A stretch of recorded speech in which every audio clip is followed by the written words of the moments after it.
Right, so this is so weird. But yeah, so I've got 10 questions to ask you about being an ethnic minority entrepreneur. Are you okay with giving me this information? Are you okay Yes. with your face being shown? Well, this video being shown, basically, in my assignment. So, the first question I'm going to ask is, what's your name, first of all?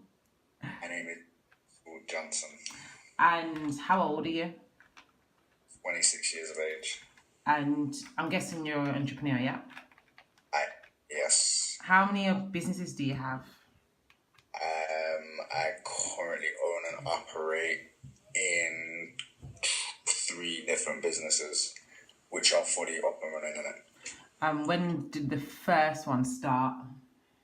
2014. Okay. What's your ethnic background? I mean, that's a very, very tricky question to answer. The boxes that we're given to tick, I'm going to say just the African descendant. Okay. And your businesses, what do you actually do? Like, just pick one, random one. The main business, the one that I have the most pride in, is a publishing and distribution company. Okay. And do you have like a target market or audience for that? We have target audiences for the specific products. I suppose as a publisher and distributor, our general target market is between 16 and 65, and interested in reading. Okay, great. Do you have any struggle with racism with any of your businesses? Not so much on a digital platform. More so on a face-to-face basis when trying to or establishing partnerships with wholesalers and bookstores, for example. The typical image of somebody that said industry compared to my image is very, very different and contrasting, and I feel is detrimental to the success of striking partnerships. And then what about ageism? Because you started your business in 2014, so it was 24. Yeah, again, with this industry that being dominated by, I suppose the demographic term would be middle-aged Europeans, or well, middle-aged Caucasian people, I suppose. When I do myself in these type of meetings with, high street bookshops, for example, their expected image of me is not fulfilled when they see me come through that door. And they feel like the experience or the wisdom or the knowledge and how to kind of operate this type of business and fulfill those type of needs maybe aren't there when they look at me. Just for your age.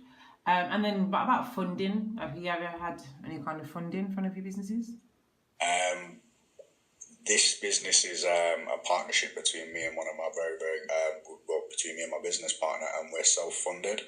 At some point, at one point we did consider going to banks, and we decided to go against it on the basis of the fact that banks aren't very friendly to people like ourselves. So we decided to just go about it kind of I say the hard way, the kind of the best way to go about it, kind of put your own investment into it opposed to having a safety net.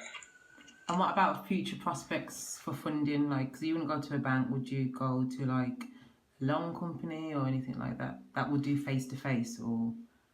I think based on the success and the reputation of the company, if we were to seek investment for anything, we would, without second guessing or without any shadow of a doubt, seek black investment, simply because of the morals and ethics of the business. Work within the community, keep the money within the community, and circulate that money as much as possible. So wherever possible, if that was the case, seek investment from black people. Yeah, it's easier because you're black yourself, basically. Yeah. And then overall, final question, have you got any other struggles since running your business due to the fact of being black or being young or just not fitting in how they expect you to fit in? Most definitely. I feel like it's not specifically an age thing. I believe it's a generation thing. I believe the mind frame between the generation that's just above us in business operate a little bit differently, a little bit more quote unquote traditionally. The new age, quote unquote, my generation are a little bit more creative and divergent in the way that we approach business. Hence, there is a massive influx in the amount of entrepreneurs that are out there these days. And so the kind of the clashing generations has the detrimental effect on our generation, because we're the ones trying to come up and make them make space for us. And of course, I don't like to relinquish power. So that's definitely an issue there. In regards to race being an issue, I mean, anybody who's intelligent enough to be able to analyze the situation across the world is able to then adapt to fit those situations. So we don't aim ourselves in a way of where we're not going to be well received. We aim within our crowd, if you know what I'm saying. Yeah. And that's all. Thank you very much. Speak to you soon. See you.